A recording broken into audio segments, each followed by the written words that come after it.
Hey, what's up guys? My name is Sal, and this is another expedition log.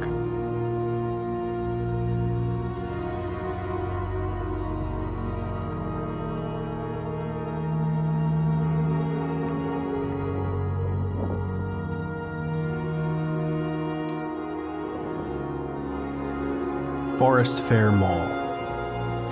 The Cincinnati Mall. Cincinnati Mills, Forest Fair Village. This place has gone through so many changes over the years, it makes you dizzy when you think about it.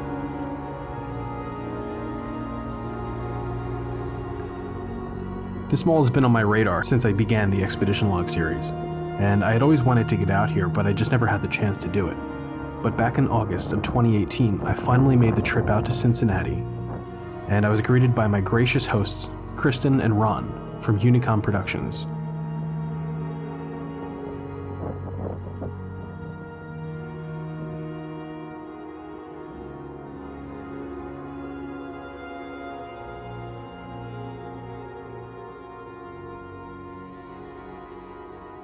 When you take in the outside of this mall, it just looks abandoned. If you look at the sign, it just says something is closed, and nothing else is listed there. There's no cars. There's an amazing amount of space here. The parking lot is massive. The parking garage is massive. But then we come up to this security vehicle. Take a look at their security vehicle. The wheel is popped. There's graffiti in it. There's graffiti all over this thing, but it's not tagged in the typical sense with paint. People just write into the dirt with their fingers.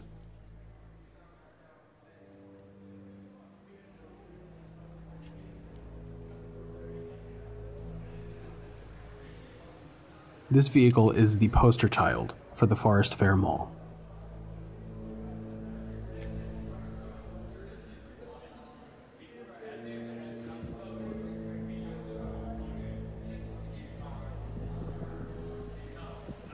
It's in such decrepit shape, and it hasn't been used in so long. Look at this thing. It's destroyed. I don't think that the security staff even attempted to go inside of it. I don't think they really did anything with it. I think they're just okay with this vehicle sitting there like this in the parking garage.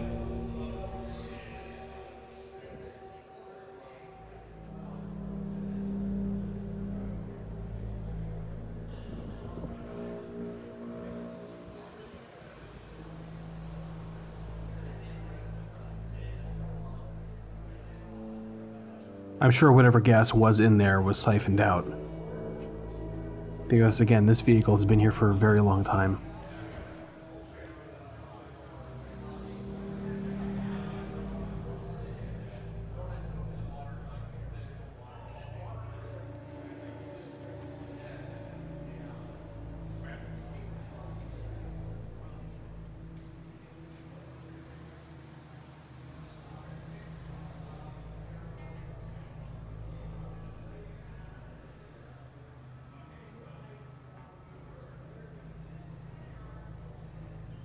I was curious to know when the last time it was actually on the road legally. The registration sticker.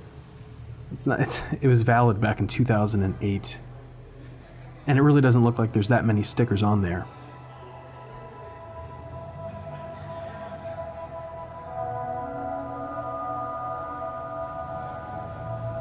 It's a rite of passage to see this security vehicle. If you're into dead malls and you like to go see dead malls, you have to see that security vehicle before it's gone.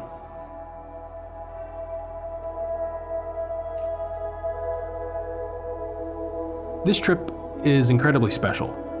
I took this trip back in August, and my intention for this was to film this mall and to kind of hold on to the footage for a little bit and celebrate with this footage. And today we're celebrating 10,000 subscribers. Thank you guys so much for all of the love and support on the channel. I really appreciate it.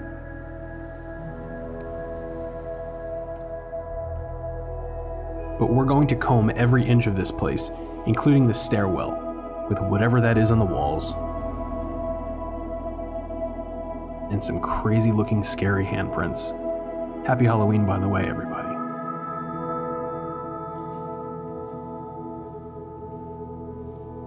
Little did I know that when I was walking up these stairs that they're made of very thin metal.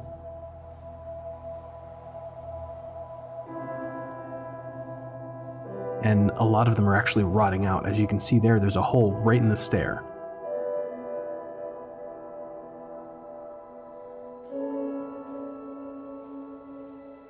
As I ventured further and further into this place, I was more shocked with how it's still here and still open. And we're not even inside the mall yet. This is just the parking garage.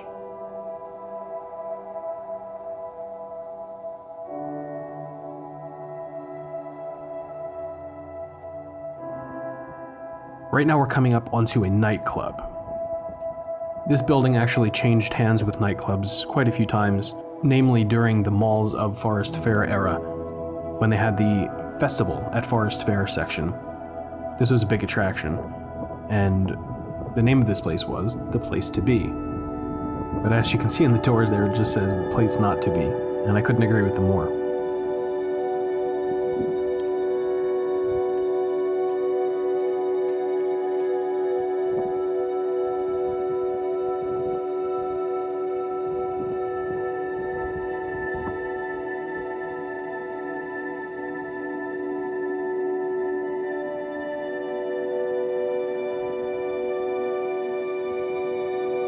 I'm actually surprised that looking on the inside here, you can see all the combustibles are still there.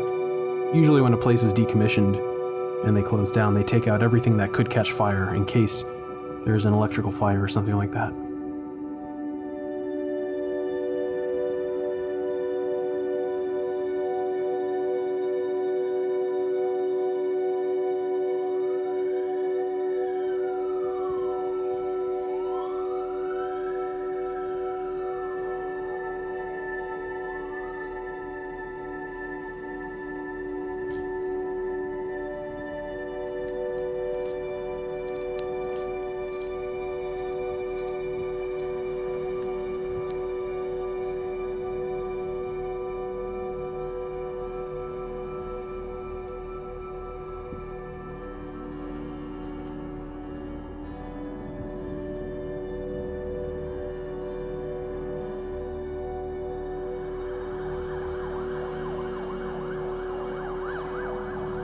As you can see, this entire structure is just barren. There's no cars. The cars can't even get in here.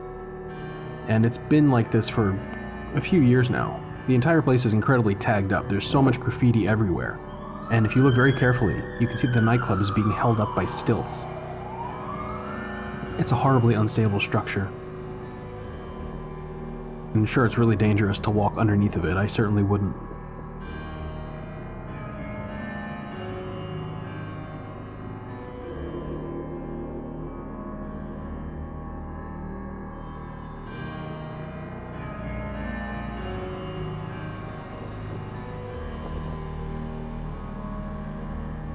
I've been to a number of malls at this point, and the parking structures at malls are typically huge, but this is probably the biggest, emptiest, most graffitied and run-down parking garage that I've ever been to in my life.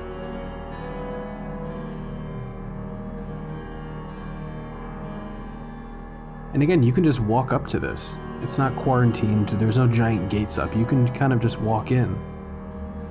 And if you look here, the doors to the mall are locked. So if you're hoping to get in on the other levels of the parking garage, you're out of luck.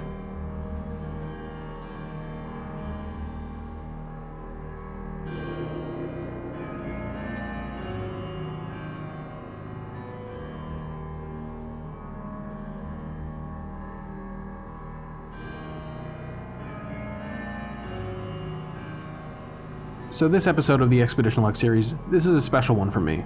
I've always wanted to see this mall, and I can't wait to show you all the little parts inside of it. Again, I'd like to thank all of you for subscribing and engaging with the channel, as it means the world to me.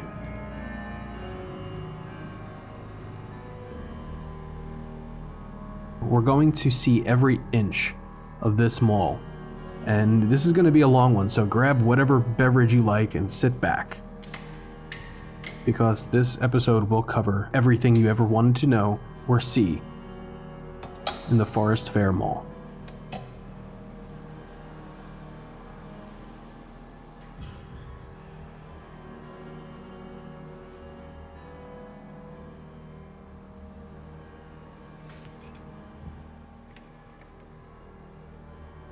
But before we jump inside, the sponsor for this video would like to say a few words about a product that he's incredibly excited about. Once again, here's Orson Welles.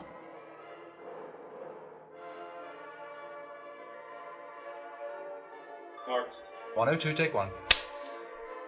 With overlap, action please.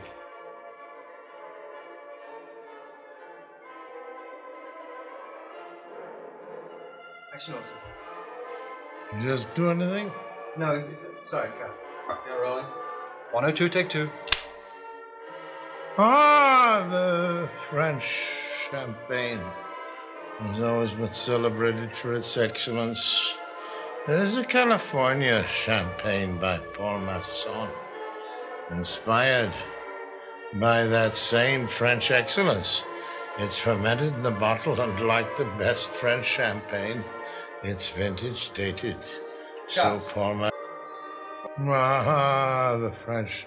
There is a California champagne by Paul Masson, inspired by that same French excellence. It's fermented in the bottle, and like the best French champagne, it's vintage dated. So Paul Masson.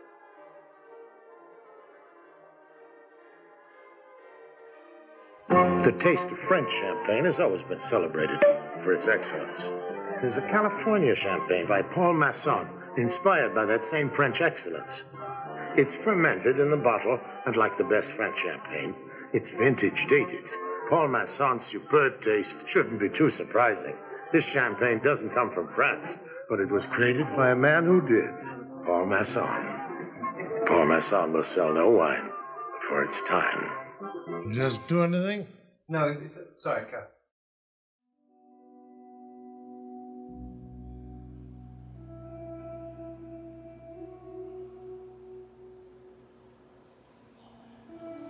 In 1986, Australian retail magnate George Herscu bought a major stake in the L.J. Hooker development firm and became its chairman. He announced an ambitious $2 billion vision to expand retail across the United States of America. Herscu acquired existing land and plans from the Amiga development firm for a new Cincinnati mall to be named Forest Fair Mall. Herscu considered this to be the firm's crown jewel among their projects, and aggressively pushed to begin construction. Work on the Forest Fair Mall began in late 1986.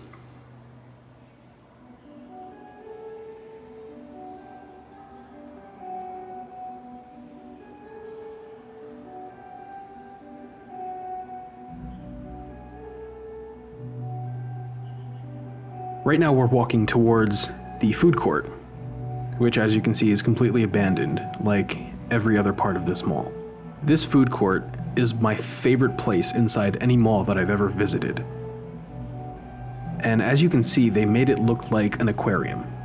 The sea foam, the blue, the buoys, all of the appointments, the lights, everything, it looks like you're in an aquarium. And I'm blown away with the aesthetic of this place because it actually feels like you're in an aquarium. And at certain points, if you look very carefully, it looks like there's water. This food court, when I saw this in other videos covering the Forest Fair Mall or Cincinnati Mills, Cincinnati Mall, this is what made me want to come here the most. Despite it being an awesome abandoned mall, this is what made me want to come here.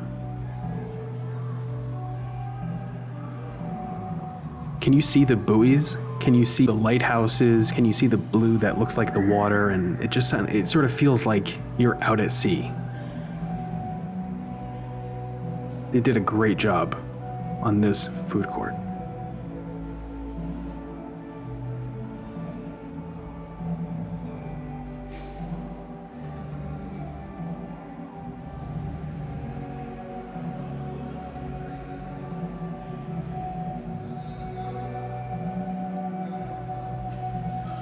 I'll never take a better shot than this shot right here.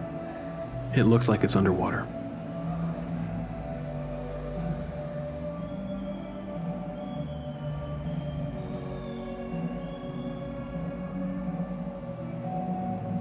The Forest Fair Mall would cost $200 million, or a tenth of Herscu's entire budget, and it would house 1.5 million square feet of retail space. At the time, the only mall in Ohio that was bigger was Eddie DeBartolo's masterpiece, the Randall Park Mall.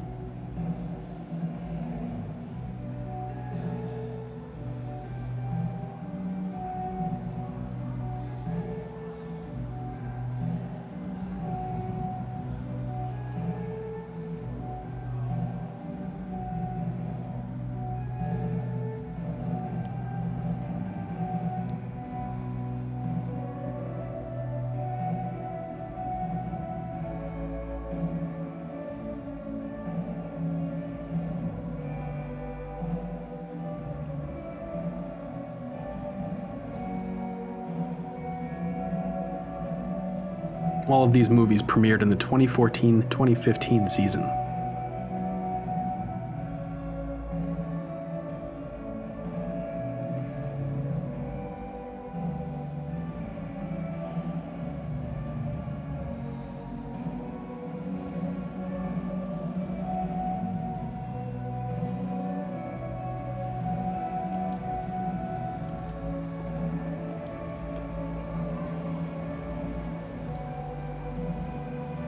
Look at this. There's a lady walking her dog with her kids. They're just kind of walking around. The dog's doing its own thing.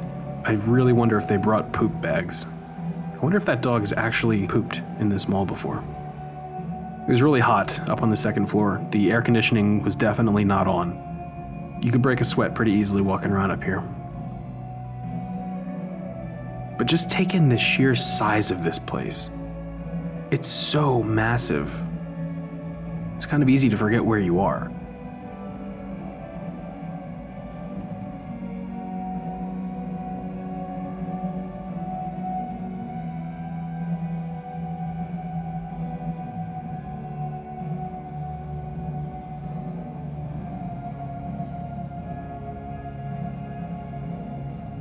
About 2 years after the construction began on the Forest Fair Mall, Phase 1 was completed on July 1st, 1988, and it featured 20 inline tenants and the very first senior anchor, Biggs.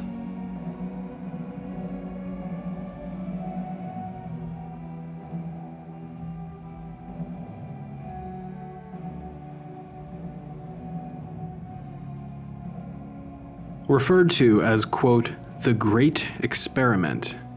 In an Enquirer article from February 27, 1989, Forest Fair Mall would be George Herskew's crown jewel among the retail ventures he would develop in the United States.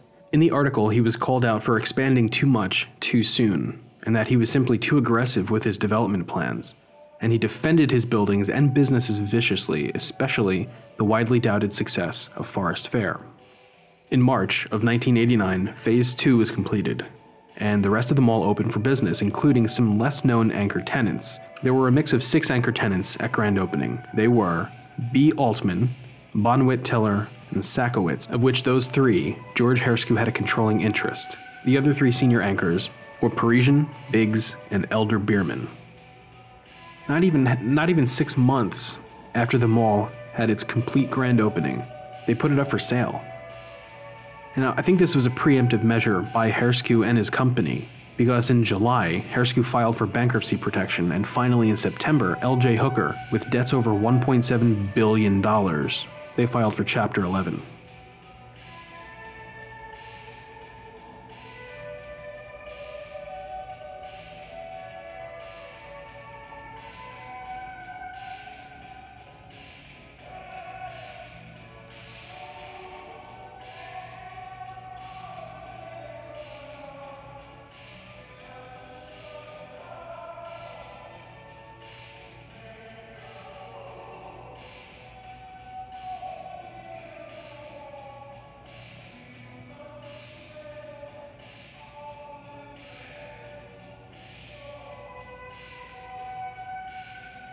In October of 1990, Bonwit Teller shuttered its business, and 1 month later saw the closure of 2 more original anchors, B. Altman and Sakowitz. Now, I'm not surprised because Mr. Herskew was the controlling interest in all 3 of these places, so I'm really not surprised that they closed.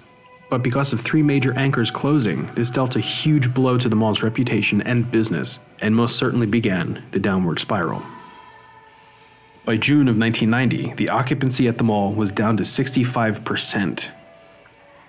65% 1 year after the mall opened, and down 3 anchors. And in an August-run article in the Cincinnati Enquirer, it was reported that development around the mall just stalled, and that new business was unlikely. So 1 year after the grand opening of Phase 2 of this mall, they were already saying that this place was doomed. They already thought this mall was doomed about a year in.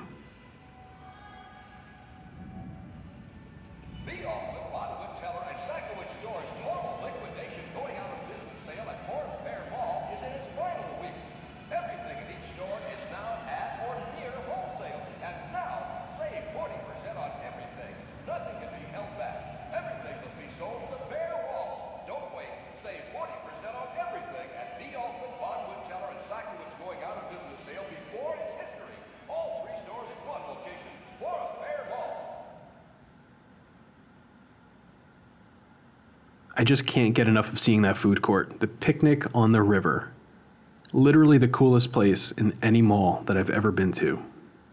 And it's so sad because I don't know what is going to happen to this place. But it is patrolled by this really cool security guard who's just flying around on a Segway all day. Here he's just talking to an old guy. As you can see, the mall is separated by neighborhoods now. And I'll get into a little bit later how that happened. In January of 1991, the mall was sold to Forest Fair Mall Limited Partnership, consisting of a group of banks led by the Bank of Nova Scotia, who initially lent most of the $250 million required to build the mall. So I want you to keep something in mind, and let's start a tally, if you could. So far, $250 million went into building this mall. Let's keep that in mind. By the summer of 1991, mall occupancy was at a measly 56% and dropping.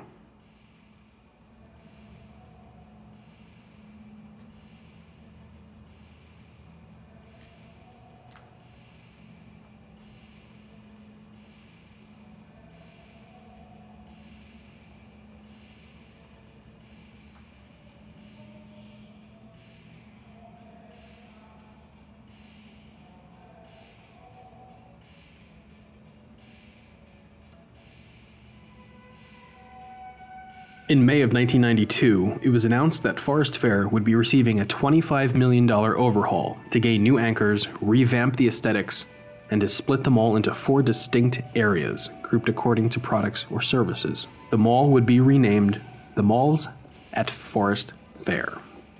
First was the Fashions at Forest Fair, which would include fashion and traditional clothing stores anchored by Parisian, Elder Beerman, and a brand new Dawa Harris.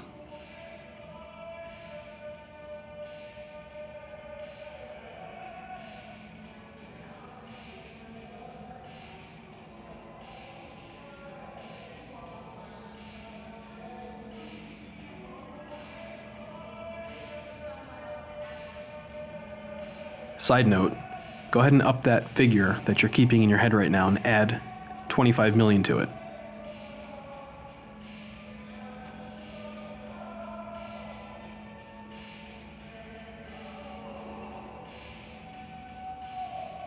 The second district inside the mall was the Festival at Forest Fair, which would include an expanded amusement court, movie theaters, restaurants, and a nightclub. Third was the Markets at Forest Fair. This would include Biggs Hypermarket and other service, value, and convenience retailers.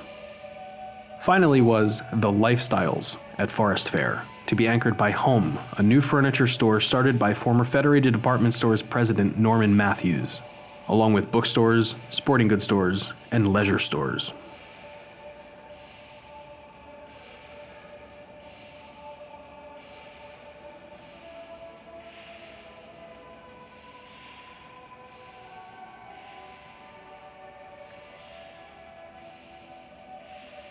If you look very carefully at the floor here, you'll see how it's kind of vaulted, and that reminds me of a few places I've been, namely Fort Steuben, which was built on slag, and the Century 3 Mall, which was also built on slag. So I wonder what this place was built on.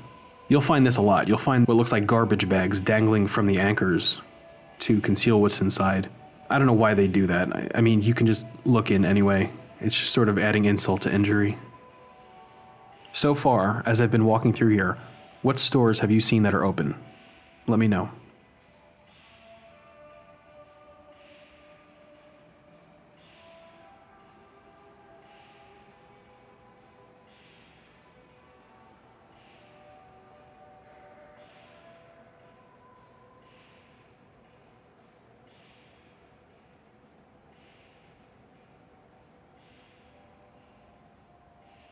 to begin the dedication of the 4 new divided neighborhood sections at Forest Fair. In August of 1993, the first to open was the Festival at Forest Fair in the former Bonwit Teller space. All of these weren't new structures being built, but rather a rebranding of existing mall space. Markets at Forest Fair would be open in the Biggs Wing and got a brand new CompUSA.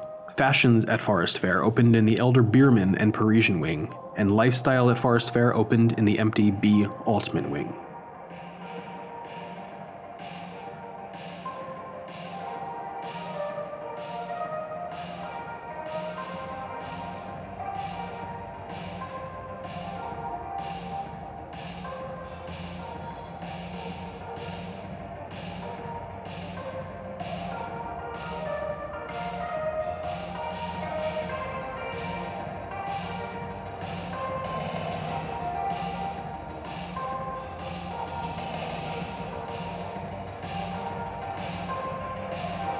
I don't know if you can hear it now, it's probably incredibly faint, but I heard this dripping, this constant dripping as I was walking through the mall.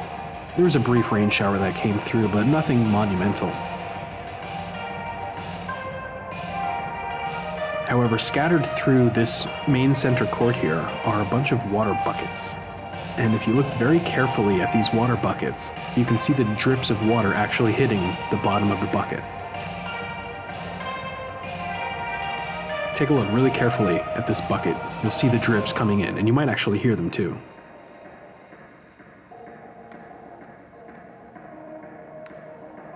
Do you hear it yet?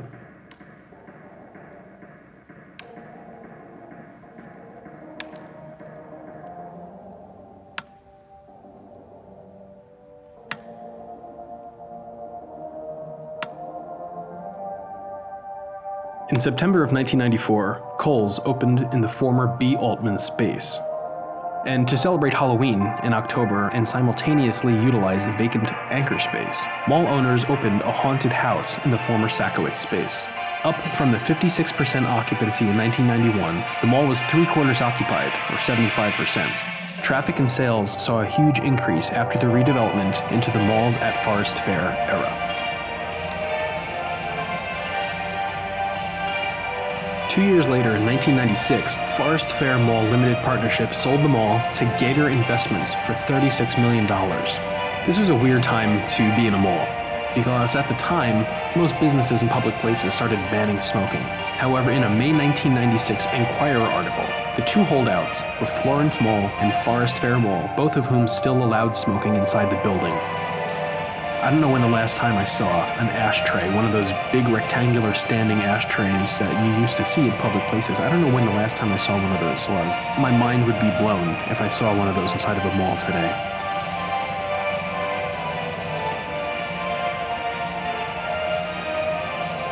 The mall lost 2 major anchors in 1998, when original anchor Parisian left in June, followed by CompUSA. They also lost Time Out on the Court, which was an amusement type thing for children where they could play and goof off. Gator Investments was in the midst of overhauling the Forest Fair Mall in a redevelopment that would cost over $60 million, and they were signing some huge leases to fill up space at the mall. In 2000, they signed Saks Off Fifth, Bass Pro Shops, and Media Play. In September, they also opened a Wonder Park Family Fun Center Children's Indoor Amusements, where the former Time Out on the Court was. By November, Bass Pro, Media Play, and others opened at the mall, representing Phase 1 of Gator's redevelopment plans.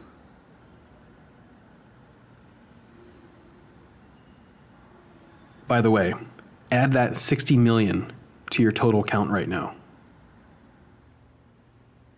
So, you're all set for a barbecue. Look what my mom got. You gonna eat that thing? It's brain food, Kevin. What's the classic alcohol beverage with burgers and dogs? I don't need meat, you guys. Cheddar, Gruyere. Get away from my burger. Maybe you guys want whale? No, How you we'll putting do that it there? chef pie. Where's the cheese? Look at that. Who's burning? Give me more. Hey, are those free range burgers? Who cares? Have a seat. I want that touch.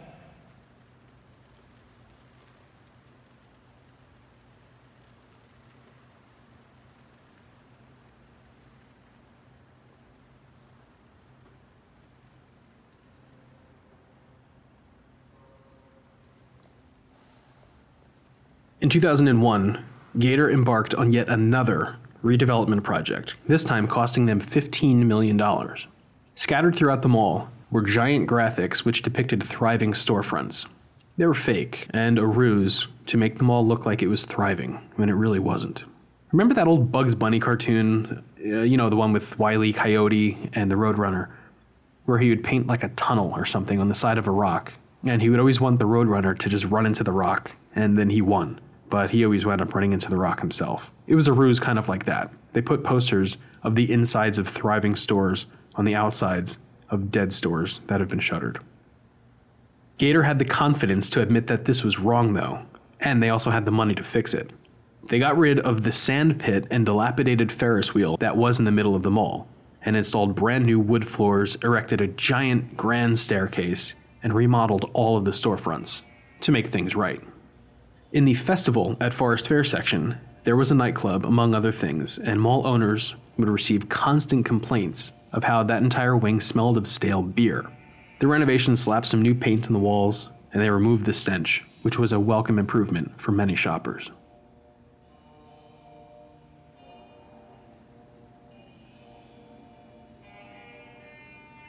I'm positively fascinated by these fluorescent lights up on the ceiling, and they look even better at night. You'll have to come back at night and see, or you'll have to see my nighttime expedition on the Forest Fair Mall. These look awesome at night. This whole mall looks awesome at night, I promise.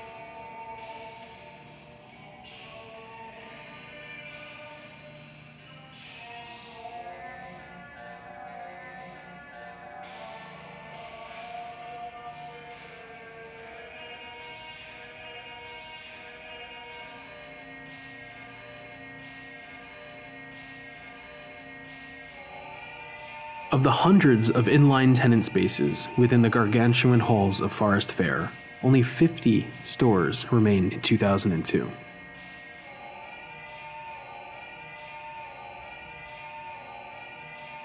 The Mills Corp purchased the Forest Fair Mall from Gator for $64.9 million and immediately announced plans to spend, get this, $70 million in renovations to the property.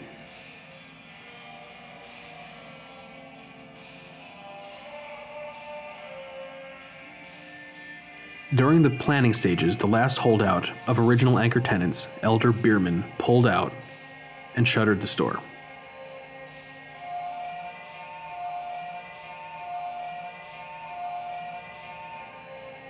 I'm actually not too sure what this storefront used to be. I'm sure it was a restaurant or something, but if any of you out there watching know what this place was, I'd be really interested to find out.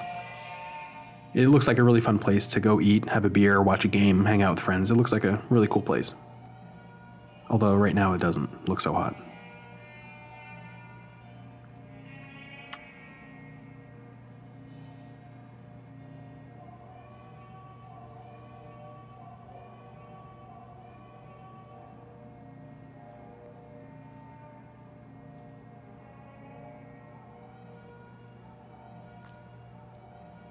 Make sure you add that $70 million to your running total.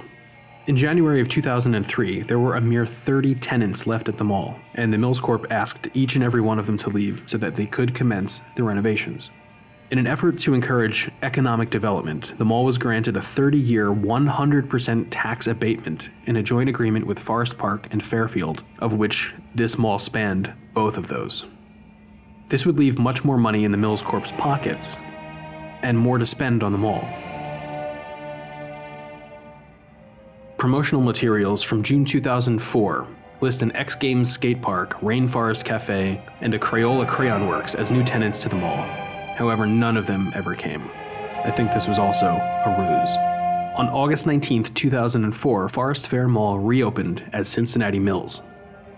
The mall redevelopment was designed by FRCH Design in Cincinnati.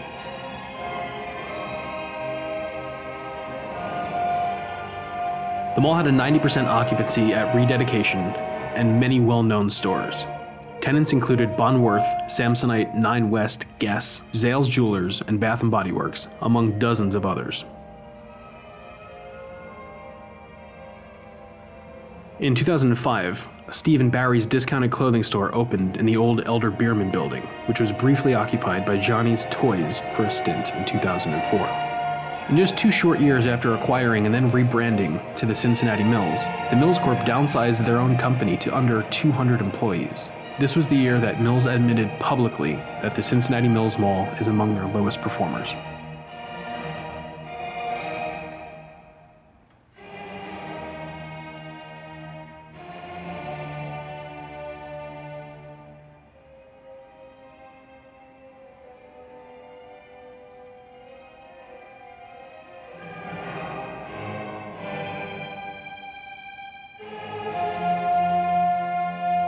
I don't even know what that exit's all about. I think that was just a drywalling mishap, because it doesn't look like somebody would design an exit like that.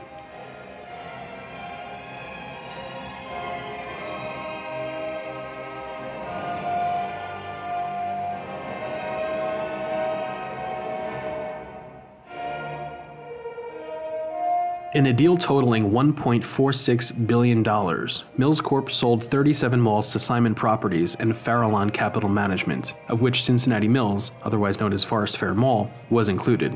At the time of the sale, the Mills Corp went under investigation by the SEC due to accounting irregularities.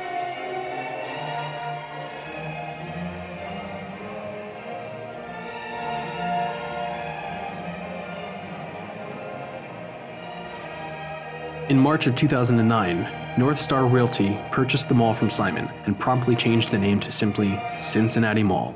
Various reports through 2009 also state wavering degrees of occupancy, all of which were between 40 and 56% vacant. Adding to the vacancies was Steve & Barry's, who closed later in the year.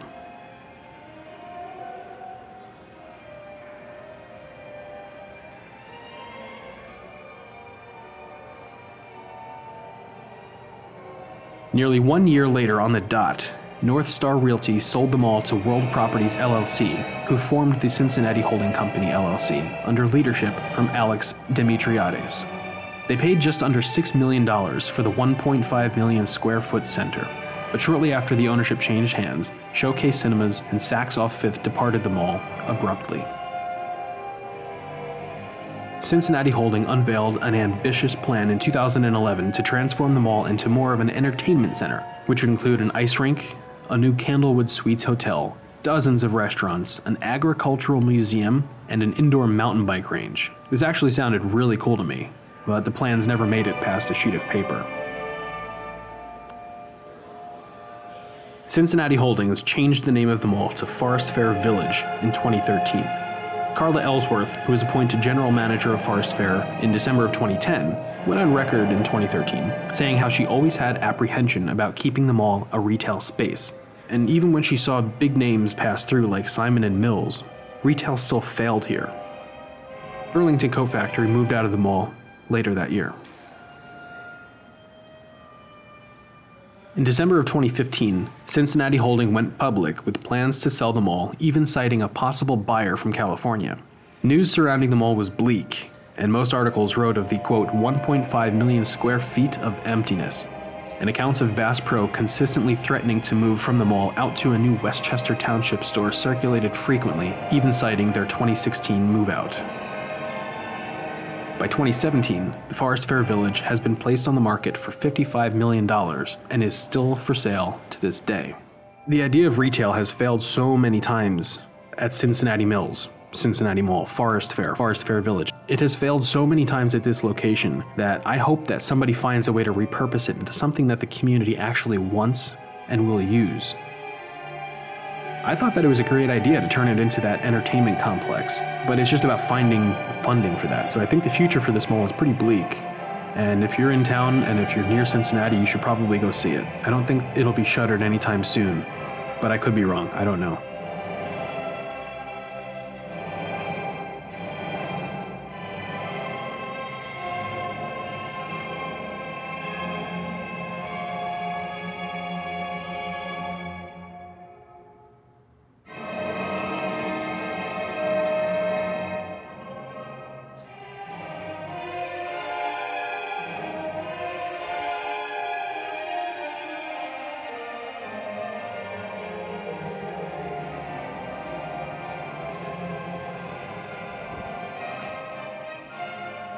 I'd like to thank all of you for watching this video, and keep an eye out for part 2, which explores this same place at night.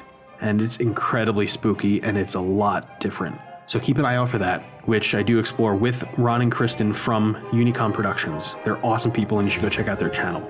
So thank you to all my patrons and all my subscribers and my viewers. Thank you so much. And I'll see you in the spooky part 2 of Forest Fair. Take care, everybody.